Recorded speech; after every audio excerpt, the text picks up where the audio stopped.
Good morning. Sometimes they say God has two great books. The first book, the book of nature, and the second book, the Bible. And the book of nature does give so many lessons. Romans says that the visible things of creation tell us about the eternal power and Godhead.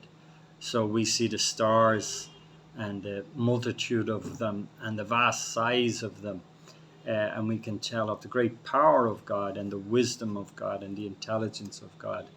And we see nature, the birds, the plants, the animals, the great variety of them, and we see all the creativity and the variety that is in God's way. So we learn so many things from nature, and God built it into nature. God built in spiritual truths, that the same principles that govern nature teach us lessons about moral and spiritual life.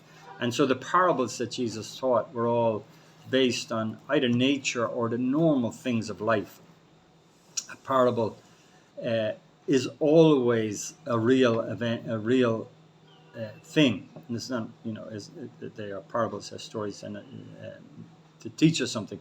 So, for what I mean is that they are always real in the sense that a woman lost a coin, a silver coin, and she swept the house. This is a real event. A woman is baking bread and she puts leaven in the bread. These are real things. A shepherd lost one of his sheep and went looking for them.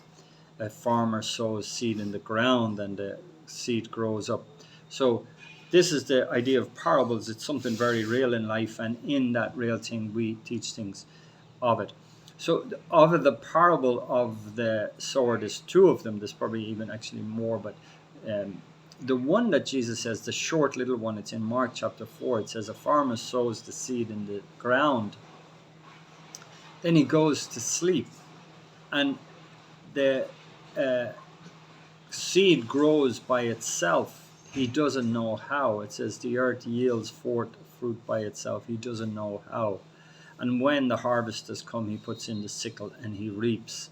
So there's a couple of aspects of this, but the kind of areas I wanted to focus on firstly is that he doesn't know how. He doesn't know how the seed, this little tiny seed of wheat or rice, wheat turns into this big sheaf of wheat. He doesn't know how it happens. It's a wondrous thing, and he doesn't know how. And then the other thing, it says that the earth yields forth fruit by itself. It's the earth that does it. But so there's a kind of co-working here. The man plows the field. He removes stones. He puts the seed in the ground, and maybe he fences it off, and maybe he just waters it and checks it from time to time. But basically, he's finished. Once he has plowed the field and sowed the seed, his work is mainly finished. And it says he sleeps, meaning he leaves it alone. He gets on to other things on the farm and other things in his life, and just checks on it now and again. And the earth yields forth fruit of itself. He doesn't know how. Then, when harvest has come, now again he has to be busy. He has to get out, and he has a limited window of time, that if he leaves it too long, it will over-ripen, it will rot, and it will be useless. So he's got to hit the harvest season, and he's got to reap in that harvest. So there are two times when the farmer is busy, and then one time that he's not busy. Two times he works, and one time God works. He works in plowing and sowing, and he works in harvest. But in the middle time, the seed grows of itself. He does not know how. This is the work of God. We are co-laborers with God. If everything we do is all my work from A to Z, I am the Alpha and the Omega. I start it, I do the middle part, I do the end part. Well, whatever product I end up with, you know, in harvest that is not possible. But in life, we work for God. We work in people work raising their family. They work in their jobs and in their office, and they must work diligently. They must do the things that fall on their side, such as they must plow the field and sow it, and they must reap it in the time of reaping.